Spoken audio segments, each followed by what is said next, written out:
오늘 여러분들과 함께 생각해 보고자 하는 본문은 다니엘 1장인데요. 다니엘 1장은 정말 많은 설교를 들었던 본문 중 하나일 거예요. 특히 8절이죠. 다니엘은 뜻을 정하여 왕의 음식과 그가 마시는 포도주로 자기를 더럽히지 아니하리라 하고 자기를 더럽히지 아니하도록 환관장에게 구하니. 다니엘이 뜻을 정했다는 것, 그렇게 자기를 더럽히지 않겠다 결단했다는 것, 우리는 이것을 익히 들었고 그렇게 결단하며 하나님 앞에 서기를 수련회에서 참 많이 다짐하고 다짐했던 것 같아요. 오늘 우리가 큐티를 하고 있는 예레미야를 배경으로 다니엘 1장을 한번 생각해 보기를 원해요. 이를 위해 잠시 그 시대를 생각해 보길 원하는데요. 다니엘은 유다에서 바벨론으로 끌려간 포로입니다. 다니엘 1장 1절은요. 다니엘이 유다 왕 여호야김이 다스린 지 3년이 되는 해에 잡혀갔다 이야기를 해요. 이는 주전 605년 정도가 되고요. 예루살렘 성의 함락은 3차 포로 시기 때, 즉 BC 586년 때입니다. 즉 다니엘의 시대는요 계속해서 혼란기였을 거예요. 이처럼 이민족의 침략으로 나라가 흔들릴 때, 국권이 없을 때 사람들의 마음은 어떠할까요? 힘들고 불안할 거예요. 그래서 당시에는 이와 같은 속담이 있었다라고 합니다. 아버지가 신포도를 먹었으므로 그의 아들의 이가 시다. 에스겔 18장 2절이에요. 너희가 이스라엘 땅에 관한 속담에 이르기를 아버지가 신포도를 먹었으므로 그의 아들의 이가 시다고 함은 어찌 됨이냐. 그리고 이 속담은 요즘 큐티로 살펴보고 있는 예레미야에도 등장합니다. 예레미야 31장 29절입니다. 그때 그들이 말하기를 다시는 아버지가 신포도를 먹었으므로 아들들의 이가 시다 하지 아니하겠고. 즉 유다가 망해갈 무렵에 그리고 망한 후에 유다에는 이와 같은 속담이 있었다라는 거예요. 아버지가 신포도를 먹었으므로 그의 아들의 이가 시다. 이와 같은 속담의 뜻은 무엇일까요? 그 뜻은 에스겔 18장 19절에서 20절로 해서 살펴볼 수 있는데요. 그런데 너희는 이르기를 아들이 어찌 아버지의 죄를 담당하지 아니하겠느냐 하는도다. 아들이 정의와 공의를 행하며 내 모든 율례를 지켜 행하였으면 그는 반드시 살려니와 범죄하는 그 영혼은 죽을지라. 아들은 아버지의 죄악을 담당하지 아니할 것이요 아버지는 아들의 죄악을 담당하지 아니하리니 의인의 공의도 자기에게로 돌아가고 악인의 악도 자기에게로 돌아가리라. 이 에스겔 18장 19절 20절에서 이야기하는 것은 무엇이냐면 아들이 아버지의 죄로 인해 심판을 받는 것이 아니라 각자의 죄로, 아버지는 아버지의 죄로 심판을 받고 자녀들은 자신들의 죄로 심판을 받는다라는 말이에요. 무슨 말인가 하면 앞에서도 이야기했듯 유다가 망하는 상황이잖아요. 그런데 선지자들이 하는 말이 뭐예요? 이스라엘이 왜 망한다? 계속 예레미야 큐티를 해서 알고 있죠. 이스라엘이 왜 망한다? 하나님은 선지자를 통하여 말씀하십니까? 죄 때문에 망한다 선포해요. 그렇다면 그때 당시 사람들의 입장에서 뭘까요? 그들이 죄를 지었을까요? 아니죠. 범죄한 것은 조상들인데 정작 벌은 왜 우리가 받느냐라는 거예요. 우리의 죄가 아닌데 우리는 잘못한 것이 없는데 왜 우리가 하나님의 심판을 받아야 하는가 하는 것입니다. 이를 표현한 속담이 바로 아버지가 신포도를 먹어서 아들의 이가 시다라는 거예요. 신포도를 먹은 건 아버지인데 아들의 이가 신 것처럼 죄를 진 건 조상들인데 우리 선조들인데 왜 우리가 이 고통을, 이 고난을 당해야 하냐라는 거죠. 즉 이 속담에 담긴 이들의 마음이 이해되십니까? 이들의 마음은 어떤 마음이 있는 거예요? 우선 분노가 있는 거예요. 내가 죄를 짓지 않았는데 왜 벌을 받아야 하는 거죠. 내가 죄를 짓지 않았는데 왜 벌을 내가 받느냐라는 거예요. 또한 이 속에는 절망감도 들어있을 것 같아요. 우리 조상들이 죄를 지었으니 우리는 그냥 벌을 받을 수밖에 없어. 우리가 어떤 일을 하든 그냥 우리는 쉬게 되어 있어. 우리는 그냥 이 고통 속에서 살 수밖에 없어. 다 부질없는 짓이야. 이와 같은 절망감이 또한 이들의 마음속에 있지 않았을까요? 저는 이 속담을 보면서 그들의 분노와 절망감이 느껴지더라고요. 진정 이 속담에 담긴 이들의 마음, 그리고 그 시대 사람들이 가졌던 마음을 온전히 바라볼 수 있는 지혜가 있기를 원합니다. 그리고 더 나아가서 이들을 향한 하나님의 마음을 온전히 바라볼 수 있는 은혜가 있기를 원해요. 에스겔 18장에서 설명하는 이 속담에 담긴 이 속에 담긴 하나님의 마음은 무엇입니까? 우리는 하나님의 마음을 너희 각각은 자신의 죄로 심판을 받는다 선포하시는 하나님의 말씀 속에서 발견할 수 있어요. 즉 무엇입니까?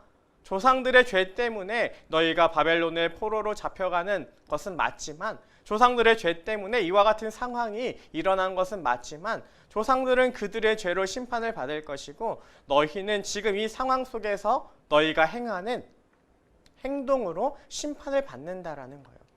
진정 상황이 아닌 우리의 중심을 보시는 하나님, 그분의 마음을 바라볼 수 있는 지혜가 있기를 원합니다. 그리고 이는 오늘날도 마찬가지인 것 같아요. 오늘날 교회가 많은 비난을 받고 있잖아요. 일부 교회 때문에 모든 교회가 비난을 받고 있잖아요. 그들은 그들의 행위로 판단을 받을 것이고 우리는 또한 이 속에서 우리의 행위로 판단을 받을 것입니다. 진정 이 속에서 수많은 교회에 대한 이야기 속에서 흔들리는 것이 아니라, 이 속에서 절망하고 낙심하는 것이 아니라, 진정 이 속에서 우리는 더욱더 겸손히 그러나 당당히 하나님께서 주신 사명을 감당하는 은혜가 있기를 원해요. 각자 하나님이 주신 소명의 자리에서 그리스도인으로 사는 것이 너무나 힘들겠지만 그 속에서 분노하는 것이 아니라, 혹은 그 속에서 절망감을 느끼는 것이 아니라 이 속에서 의를 행하며 하나님이 원하시는 믿음의 삶을 살아가는 우리 청년들 되기를 원합니다.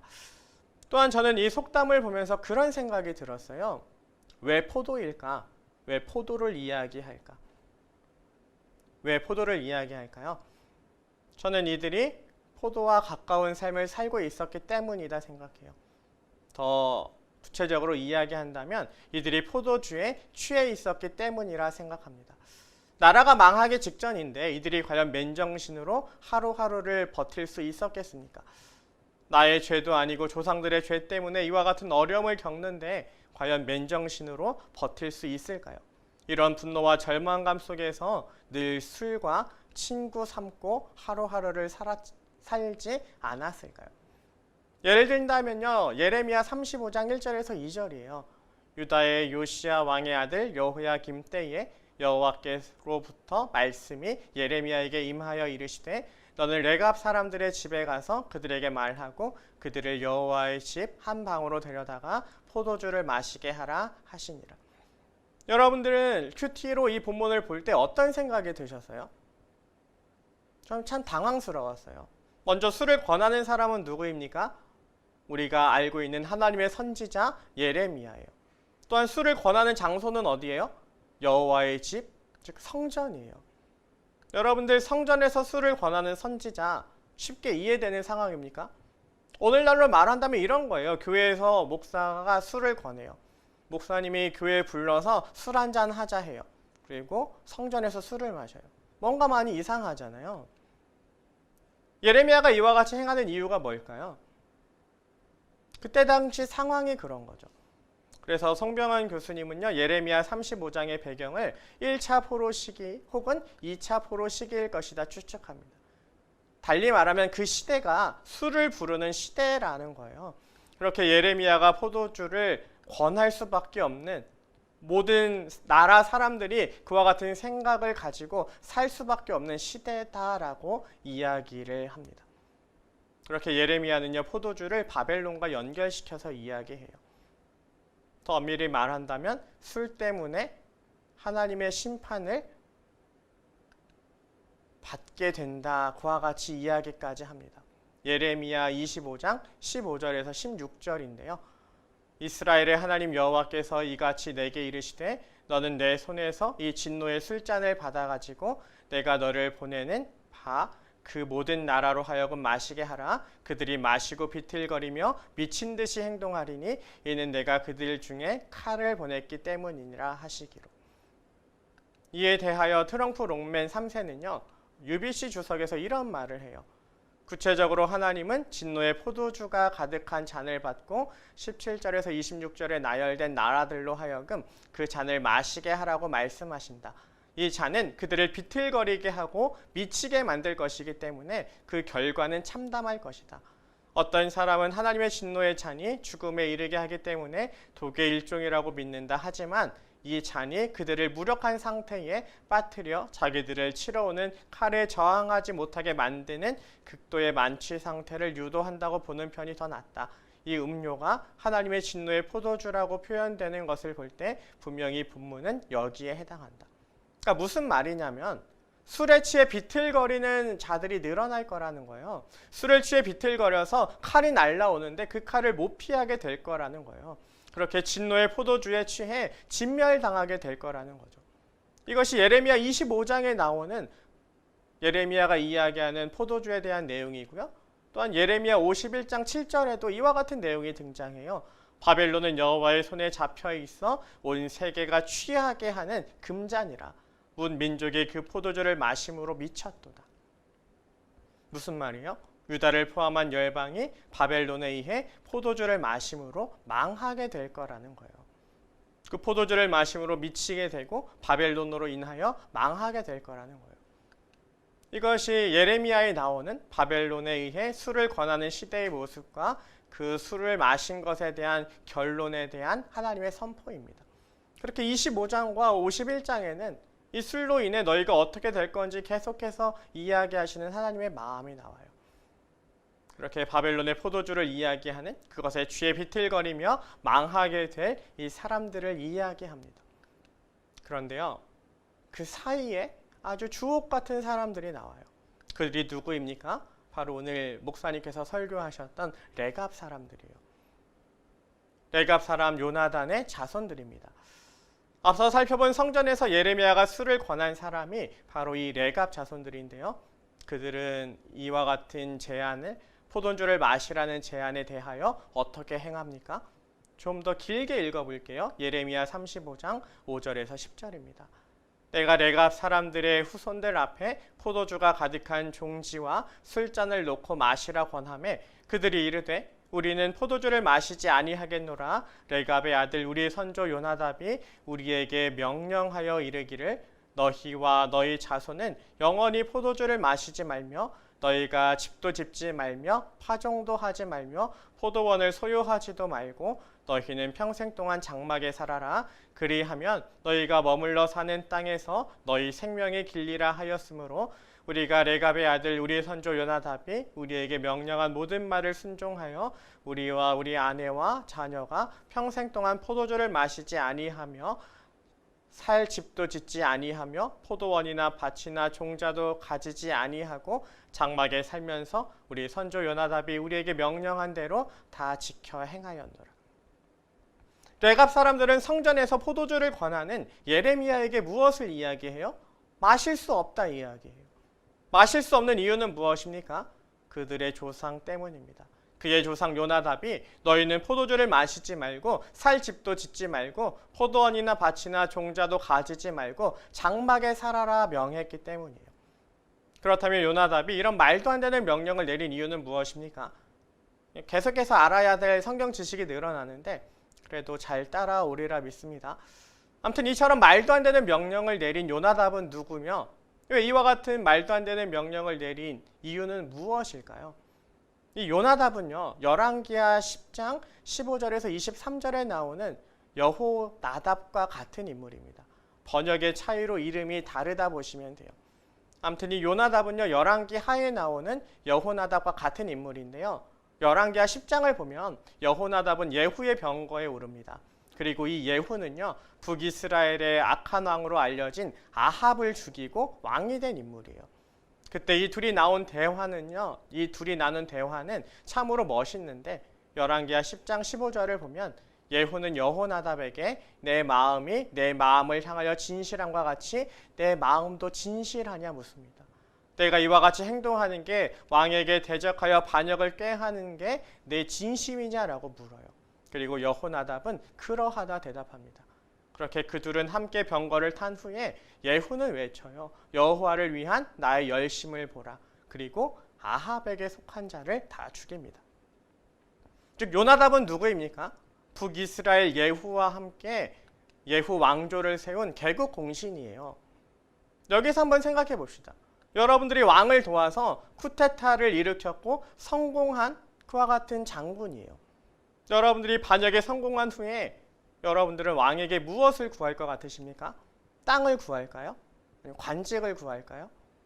원하는 것은 무엇이든 받을 수 있는 위치잖아요. 그런데 요나답은 그 후손에게 무엇을 명합니까? 예레미야 35장 6절 7절이에요. 그들이 이르되 우리는 포도주를 마시지 아니하겠노라. 레갑의 아들 우리의 선조 요나답이 우리에게 명령하여 이르기를 너희와 너희 자손은 영원히 포도주를 마시지 말며 너희가 집도 짓지 말며 파종도 하지 말며 포도원을 소유하지도 말고 너희는 평생 동안 장막에 살아라. 그리하면 너희가 머물러 사는 땅에서 너희 생명이 길리라. 요나답은 후손들에게 무엇을 명합니까? 집도 짓지 마. 파종도 하지 마. 농사 짓지 마. 포도원도 갖지 마. 평생 동안 장막에 살아. 땅도 없이 가축을 돌보며 유리하는 삶을 살아라 이야기해요. 또한 유리하는 삶을 살면 당연히 힘들 거잖아요. 그런데 포도주도 마시지 말래요.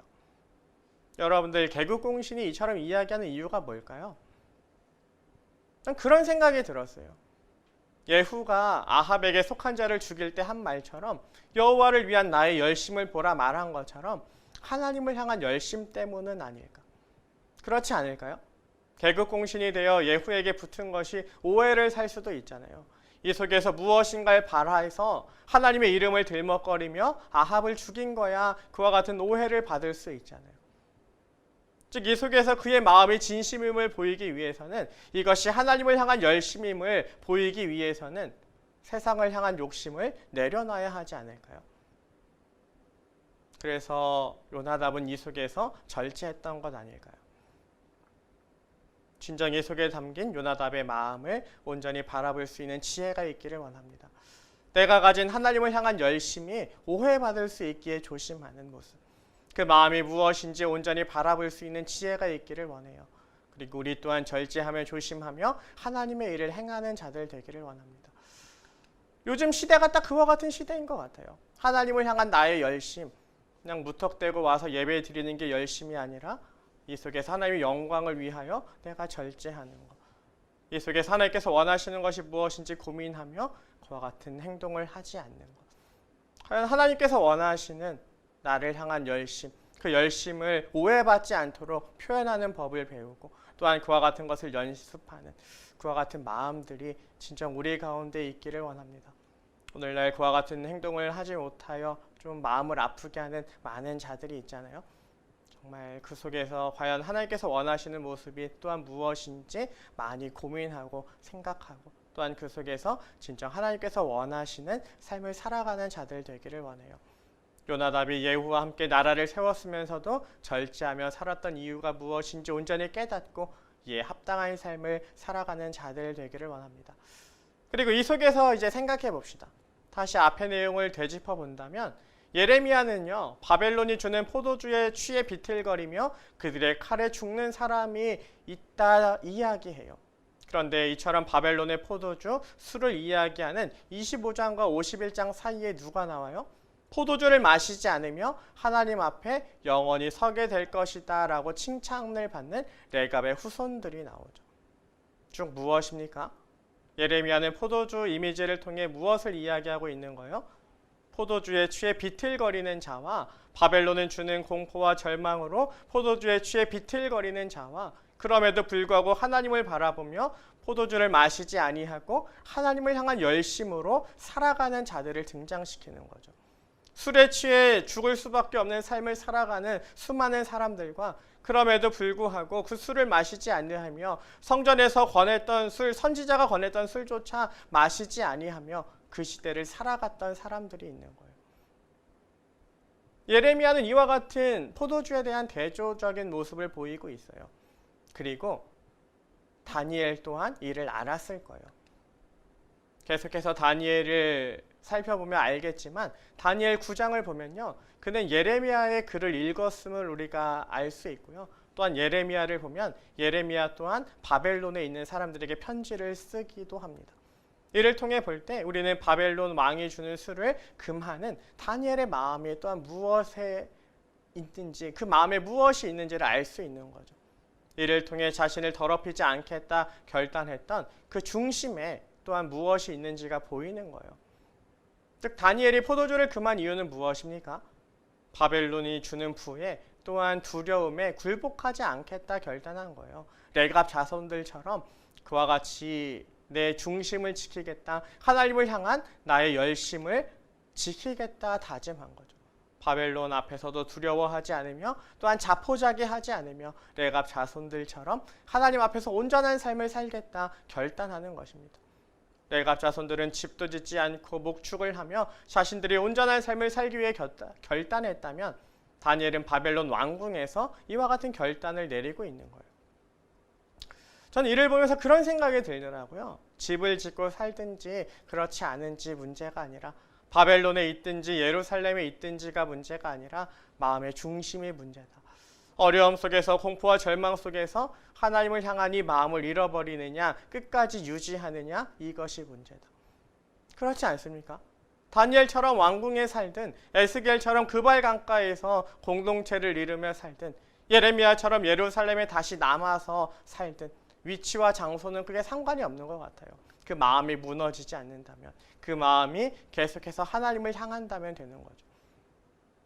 그렇게 왕궁에서 교육을 받는 다니엘은요, 그 마음을 유지하기 위해 왕의 진미와 포도주를 마시지 않겠다 금했던 것입니다.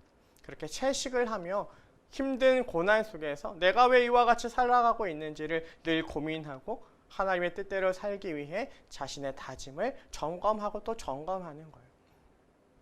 그러면서 여러분들에게도 묻고 싶어요. 진정 여러분들이 하나님을 잘 섬기기 위해 다짐한 것, 그렇게 세상의 마음을 빼앗기지 않으며 하나님께 집중하기 위해 결단한 것이 있으십니까? 큐티도 이런 것들의 하나가 될 수 있을 것 같아요. 새벽 예배도 될 수 있고요. 주일 성수가 될 수도 있고 11조가 될 수도 있을 거예요. 그렇게 나를 붙잡을 수 있는 것, 나의 마음을 세상에 빼앗기지 아니하고 하나님께 고정할 수 있는 것들은 여러 가지가 있을 수 있을 거예요. 그리고 이와 같은 것들이 많으면 많을수록 나를 더 하나님께 고정할 수 있는 거죠. 세상의 마음을 빼앗기지 아니하고 자신이 정한 방식으로 하나님만 바라보며 사는 삶, 그렇게 세상의 변해도 요동치 않고 흔들리지 않으며 굳건히 사는 삶, 정말 이와 같은 삶을 살아가고 계십니까? 한번 고민해봤으면 좋겠어요. 코로나19 때문에 예배를 드리지 못하잖아요. 함께 모여 예배를 드리지 못하잖아요. 이와 같은 상황에서 여러분들을 붙잡을 것이 없다면 함께 나눌 수 있고 신앙을 상담할 수 있는 사람들이 사라져가는 이 시대 가운데 여러분들이 붙잡고 결코 놓지 않은 그와 같은 버팀목이 없다면 여러분들은 무너질 수밖에 없는 거예요. 정말 레갑 자손이 붙잡았던 그 포도주, 정말 다니엘이 또한 그것을 알고 붙잡았던 포도주, 그와 같은 결단이 없다면 여러분들은 이 속에서 무너지고 좌절하고 또한 세상 사람들과 같아질 수밖에 없는 거죠. 정말 바라기는 다니엘처럼 흔들리지 않는 믿음의 삶을 살아가는 청년들 되길 원하고 또한 그와 같은 결단이 여러분들 속에 있기를 원해요. 내가 이것은 하지 않겠다, 혹은 내가 이와 같이 살겠다. 지금 이 시대 가운데 여러분들이 무너지지 않기 위한, 하나님께서 원하시는 삶을 살기 위한 그와 같은 결단이 있기를 원하고 정말 그 결단으로 여러분들의 믿음을 지키고 세상의 마음을 빼앗기지 아니하며 하나님께서 원하시는 온전한 삶을 살아가는, 하나님을 영화롭게 하는, 하나님을 기쁘시게 하는 복된 삶을 살아가는 주의 청년들이 되시길 주님의 이름으로 축원드립니다.